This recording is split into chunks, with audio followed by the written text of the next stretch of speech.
আসসালামু আলাইকুম রহমতুল্লাহ। এসএসসি পরীক্ষার্থী 2026 তোমাদের নতুন আরেকটা ভিডিওতে স্বাগতম। তোমাদের যাদের জীববিজ্ঞান পরীক্ষা আছে তাদের জন্য এই ভিডিওটা অত্যন্ত গুরুত্বপূর্ণ। এই ভিডিওতে মোট 40টি সংক্ষিপ্ত প্রশ্ন দেওয়া হয়েছে। ইনশাল্লাহ তোমাদের পরীক্ষা হলে অনেক কমন পড়বে এবং তোমাদের পরীক্ষা হলে লিখিততে অনেক কাজে দিবে। চলো ভিডিও শুরু করা যাক। প্রথম প্রশ্ন, প্রথম অধ্যায় জীবন পাঠ। দ্বিপদ নামকরণ বলতে কী বুঝো? একটি জীবের বৈজ্ঞানিক নাম দুটি অংশ বা পদ নিয়ে গঠিত হওয়ার পদ্ধতি থেকে দ্বিপদ নামকরণ বলে। প্রথম অংশটি গণ এবং দ্বিতীয় অংশটি প্রজাতির নাম, যেমন মানুষের বৈজ্ঞানিক নাম হোমো স্যাপিয়েন্স। শ্রেণীবিন্যাসের প্রয়োজনীয়তা ব্যাখ্যা করো। বিশাল ও বৈচিত্র্যময় জীবজগৎকে অল্প পরিশ্রমে এবং অল্প সময়ে সঠিকভাবে জানার জন্য এর মাধ্যমে জীবের পারস্পরিক সম্পর্ক জানা যায় এবং নতুন প্রজাতি শনাক্ত করা সহজ হয়। 3 নম্বর প্রশ্ন, মার্গুলিস কেন মোনেরা রাজ্যকে ভাগ করেছিলেন? বিজ্ঞানী মার্গুলিস 5 কিংডম পদ্ধতিতে কোষের ধরন, বৈশিষ্ট্য ও নিউক্লিয়াসের গঠনের উপর ভিত্তি করে মোনেরা রাজ্যকে ভাগ করেন। আদি প্রাণী বা প্রোক্যারিওটিক জীবদের আলাদা চিহ্নিত করতেই তিনি এটি করেন। ICZN বলতে কী বোঝায়? ICZN এর পূর্ণরূপ হল international code of zoological nomenclature. এটি প্রাণী নামকরণের আন্তর্জাতিক নিয়মাবলী সম্বলিত একটি দলিল, যা প্রাণীদের বৈজ্ঞানিক নাম নির্ধারণের নিয়ম নিয়ন্ত্রণ করে। জীববিজ্ঞানকে ভৌত ও ফলিত এই দুই শাখায় কেন ভাগ করা হয়? যে শাখায় তত্ত্বীয় বিষয় নিয়ে আলোচনা করা হয় তাকে ভৌত জীববিজ্ঞান বলে, আর যেখানে জীবন সংশ্লিষ্ট প্রায়োগিক বা পেশাগত বিষয় যেমন কৃষি, চিকিৎসা ইত্যাদি নিয়ে আলোচনা করা হয় তাকে ফলিত জীববিজ্ঞান বলে। ভিডিও ভালো লাগলে চ্যানেলটি সাবস্ক্রাইব করে দেওয়ার অনুরোধ জানাচ্ছি। অধ্যায় 2 জীবকোষ ও টিস্যু। মাইটোকন্ড্রিয়াকে কোষের শক্তিঘর বলা হয় কেন? জীবের শোষণ কার্যের মাধ্যমে শক্তি উৎপাদনের প্রধান ধাপগুলো মাইটোকন্ড্রিয়ায় ঘটে। এখানে কোষের প্রয়োজনীয় যাবতীয় শক্তি উৎপাদিত ও সঞ্চিত হয় বলে একে শক্তিঘর বা পাওয়ার হাউস বলা হয়। নিউক্লিয়াসকে কোষের প্রাণকেন্দ্র বলা হয় কেন? নিউক্লিয়াস কোষের সকল জৈবনিক বিক্রিয়া নিয়ন্ত্রণ করে। এর মধ্যে বংশগতির উপাদান ক্রোমোজোম থাকে, যা কোষের গঠন ও বৈশিষ্ট্য নির্ধারণ করে। প্লাস্টিডকে কোষের বর্ণাধার বলা হয় কেন? প্লাস্টিড উদ্ভিদের বর্ণ সৃষ্টিতে সহায়তা করে। ক্লোরোপ্লাস্ট সবুজ, ক্রোমোপ্লাস্ট লাল বা হলুদ বর্ণ দেয় এবং লিউকোপ্লাস্ট বর্ণহীন হয়। এই রঞ্জক ধারণ করার কারণে একে বর্ণাধার বলে। জাইলেম ও ফ্লোয়েমের মধ্যে পার্থক্য কী? জাইলেম টিস্যু মূল থেকে পানি ও খনিজ লবণ পাতায় পরিবহন করে, অন্যদিকে ফ্লোয়েম টিস্যু পাতায় তৈরি খাদ্য উদ্ভিদের বিভিন্ন অঙ্গে পরিবহন করে। ভাজক টিস্যু ও স্থায়ী টিস্যুর প্রধান পার্থক্য কী? ভাজক টিস্যুর কোষগুলো বারবার বিভাজিত হতে পারে এবং এগুলো অপরিণত, কিন্তু স্থায়ী টিস্যুর কোষগুলো বিভাজনে অক্ষম এবং নির্দিষ্ট আকার ও কাজ সম্পূর্ণ করে। 3য় অধ্যায় কোষ বিভাজন। মিওসিসকে হ্রাসমূলক বিভাজন বলা হয় কেন? মিওসিস বিভাজনের মাতৃকোষের নিউক্লিয়াস দুবার কিন্তু ক্রোমোজোম একবার বিভাজিত হয়, ফলে অপত্য কোষে ক্রোমোজোম সংখ্যা মাতৃকোষের অর্ধেক হয়ে যায়, তাই একে হ্রাসমূলক বিভাজন বলে। ভিডিও ভালো লাগলে চ্যানেলটি সাবস্ক্রাইব করে দেওয়ার অনুরোধ জানাচ্ছি। প্রশ্ন নম্বর 12, অ্যামাইটোসিস বলতে কী বোঝো? যে কোষ বিভাজন প্রক্রিয়ায় কোনো জটিল পর্যায় ছাড়াই মাতৃকোষের নিউক্লিয়াস ও সাইটোপ্লাজম সরাসরি বিভক্ত হয়ে দুটি অপত্য কোষ সৃষ্টি করে তাকে অ্যামাইটোসিস বিভাজন বলা হয়। এটি সাধারণত এককোষী জীবে ঘটে থাকে। ইন্টারফেস দশা বলতে কী বোঝায়? কোষ বিভাজন শুরু হওয়ার আগে কোষের ভেতরে কিছু প্রস্তুতিমূলক কাজ সম্পূর্ণ হয়। বিভাজন শেষ হওয়া এবং পরবর্তী বিভাজন শুরু হওয়ার মধ্যবর্তী এই অবস্থাকে ইন্টারফেস বলে। ক্যারিওকাইনেসিস ও সাইটোকাইনেসিস কী? কোষ বিভাজনের সময় নিউক্লিয়াসের বিভাজনকে ক্যারিওকাইনেসিস বলে, আর নিউক্লিয়াসের বিভাজন শেষে সাইটোপ্লাজমের বিভাজনকে সাইটোকাইনেসিস বলে। ক্রসিং ওভার কেন গুরুত্বপূর্ণ? ক্রসিং ওভারের ফলে দুটি নন সিস্টার ক্রোমাটিডের মধ্যে অংশের বিনিময় ঘটে। এতে জিনের পুনঃসংযুক্তি ঘটে এবং জীবের মধ্যে নতুন বৈশিষ্ট্য বা উপকরণের সৃষ্টি হয়। ভিডিও ভালো লাগলে চ্যানেলটি সাবস্ক্রাইব করে দেওয়ার অনুরোধ জানাচ্ছি। 4র্থ অধ্যায় জীবনী শক্তি। এটিপিকে জৈব মুদ্রা বা বায়োলজিক্যাল কারেন্সি বলা হয় কেন? এটিপি কোষে শক্তি সঞ্চয় করে রাখে এবং প্রয়োজনে শক্তি সরবরাহ করে জৈবনিক কাজ সম্পূর্ণ করে। লেনদেনের মাধ্যমে শক্তি আদান প্রদান করে বলে একে জৈব মুদ্রা বলে। সালোক সংশ্লেষণ প্রক্রিয়ায় ক্লোরোফিলের ভূমিকা কী?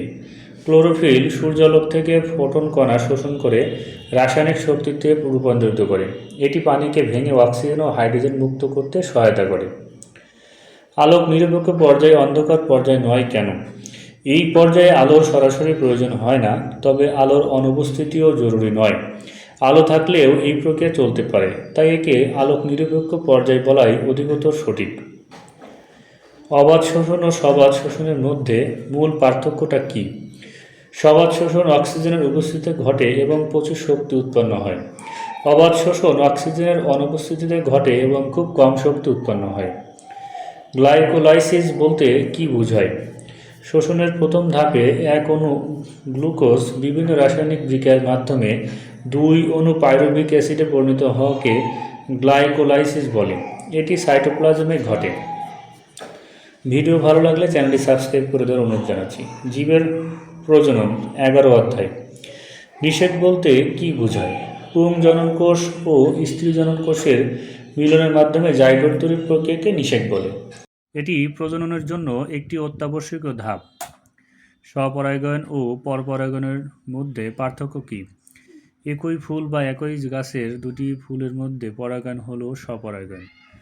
অন্যদিকে একই প্রজাতির দুটি ভিন্ন গাছের ফুলের মধ্যে পরাগায়ন হলো পরপরাগায়ন। ফুলকে উদ্ভিদের রূপান্তরিত বিটপ বলা হয় কেন? ফুল উদ্ভিদের প্রজননের জন্য বিশেষভাবে রূপান্তরিত শাখা। এর বিভিন্ন অংশ, বৃতি, দলমণ্ড ইত্যাদি মূলত পাতারই রূপান্তরিত রূপ, তাই একে রূপান্তরিত বিটপ বলে। অসম্পূর্ণ ফুল কাকে বলে? একটি ফুলের 5টি স্তবকের পুষ্পাক্ষ, বৃতি, দলমণ্ডল, পুংস্তবক, স্ত্রীস্তবক মধ্যে যদি এক বা একাধিক স্তবক অনুপস্থিতি থাকে তবে তাকে অসম্পূর্ণ ফুল বলে, যেমন কুমড়া ফুল। ডিম্বকের কাজ কী? ডিম্বকের ভেতরে স্ত্রী জনন কোষ বা ডিম্বাণু উৎপন্ন হয়। নিষেকের পর ডিম্বকটি বীজে রূপান্তরিত হয়, যা থেকে পরবর্তী সময়ে নতুন চারাগাছ জন্মায়। পরাগায়নের মাধ্যম বলতে কী বোঝায়? পরাগায়নের স্থানান্তরের জন্য যে বাহক, যেমন বাতাস, পানি, পতঙ্গ বা পাখি কাজ করে তাকে পরাগায়নের মাধ্যম বলে। যৌন প্রজনন ও অযৌন প্রজননের মধ্যে পার্থক্য কী? যৌন প্রজননে গ্যামেট বা জননকোষের মিলন ঘটে এবং সন্তানে প্রকরণ দেখা যায়। অযৌন প্রজননে কোনো গ্যামেট সৃষ্টি হয় না এবং সন্তান হুবহু মাতৃজীবের মতো হয়। পতঙ্গ পরাগী ফুলের বৈশিষ্ট্য কী? এই ফুলগুলো সাধারণত বড়, রঙিন এবং সুগন্ধিযুক্ত হয়। পতঙ্গকে আকর্ষণ করার জন্য এদের মধুগ্রন্থি থাকে এবং পরাগরেণু আঠালো হয়। অঙ্কুরোদ্গম বলতে কী বোঝো? উপযুক্ত আর্দ্রতা, অক্সিজেন ও তাপমাত্রার উপস্থিতিতে বীজের সুপ্ত ভ্রূণ থেকে চারাগাছ তৈরির প্রক্রিয়াকে অঙ্কুরোদ্গমন বলে। জাইগোট কীভাবে সৃষ্টি হয়? হ্যাপ্লয়েড পুং গ্যামেট এবং হ্যাপ্লয়েড স্ত্রী গ্যামেট নিষেকের মাধ্যমে মিলিত হয়ে যে ডিপ্লয়েড কোষ গঠন করে তাকেই জাইগোট বলে। 12 জীবের বংশগত বিবর্তন। ভিডিও ভালো লাগলে চ্যানেলটি সাবস্ক্রাইব করে দেওয়ার অনুরোধ জানাচ্ছি। ডিএনএ ও আরএনএর মধ্যে পার্থক্য কী? ডিএনএ দ্বিসূত্রক এবং এতে ডিঅক্সিরাইবোজ শর্করা থাকে। আরএনএ সাধারণত একসূত্রক এবং এতে রাইবোজ শর্করা থাকে। ডিএনএ বংশগতির প্রধান উপাদান, আরএনএ প্রোটিন সংশ্লেষণ করে। জিন বলতে কী বোঝো? ক্রোমোজোমে অবস্থিত ডিএনএর একটি নির্দিষ্ট অংশ জীবের একটি নির্দিষ্ট বৈশিষ্ট্য নিয়ন্ত্রণ করে, তাকে জিন বলে। জিনকে বংশগতির ভৌত ভিত্তি বলা হয়। লিঙ্গ নির্ধারণে পিতার ভূমিকায় প্রধান কেন? পুরুষরা এক্স ও ওয়াই 2 ধরনের শুক্রাণু তৈরি করে, কিন্তু মহিলারা কেবল এক্স ধরনের ডিম্বাণু তৈরি করে। পিতার ওয়াই শুক্রাণু ডিম্বাণুকে নিষিক্ত করলে পুত্র এবং এক্স শুক্রাণু নিষিক্ত করলে কন্যা সন্তান হয়। থ্যালাসেমিয়া কেন হয়? এটি একটি বংশগত রক্ত স্বল্পতার রোগ। রক্তে হিমোগ্লোবিন তৈরির জিন ত্রুটিপূর্ণ থাকলে লোহিত রক্তকণিকা ভেঙে যায়, ফলে থ্যালাসেমিয়া দেখা দেয়। বিবর্তন বলতে কী বোঝো? ধীর, অবিরাম ও পরিবর্তনশীল প্রক্রিয়ার মাধ্যমে কোনো সরলতর জীব থেকে জটিলতর ও উন্নত জীব প্রজাতির উদ্ভাবন হওয়াকে বিবর্তন বলে। প্রাকৃতিক নির্বাচন মতবাদটি কী? চার্লস ডারউইনের মতে প্রকৃতিতে যোগ্যতমরাই টিকে থাকে। অনুকূল বৈশিষ্ট্য সম্পন্ন জীবরাই জীবন সংগ্রামে জয়ী হয় এবং পরবর্তী প্রজন্মে বংশবৃদ্ধি করে। এটিই প্রাকৃতিক নির্বাচন। অটোজোম ও সেক্স ক্রোমোজোম কি? মানুষের কোষের 46টি ক্রোমোজোমের মধ্যে 44টি বা 22 জোড়া দেহের বৈশিষ্ট্য নিয়ন্ত্রণ করে, এদের অটোজোম বলে। বাকি দুইটিকে সেক্স ক্রোমোজোম বলে, যা লিঙ্গ নির্ধারণ করে। জেনেটিক ডিসঅর্ডার বলতে কি বোঝো? ক্রোমোজোম বা জিনের গঠন বা সংখ্যার পরিবর্তনের ফলে যে অস্বাভাবিকতা বা রোগ সৃষ্টি হয় তাকে জেনেটিক ডিসঅর্ডার বলে, যেমন বর্ণান্ধতা বা থ্যালাসেমিয়া। নিউক্লিওটাইড দিয়ে কি গঠিত হয়? একটি 5 কার্বনযুক্ত শর্করা, একটি নাইট্রোজেন ঘটিত ক্ষারক এবং একটি ফসফেট গ্রুপ নিয়ে একটি নিউক্লিওটাইড গঠিত হয়। বংশগতিবিদ্যা বা জেনেটিক্স কি?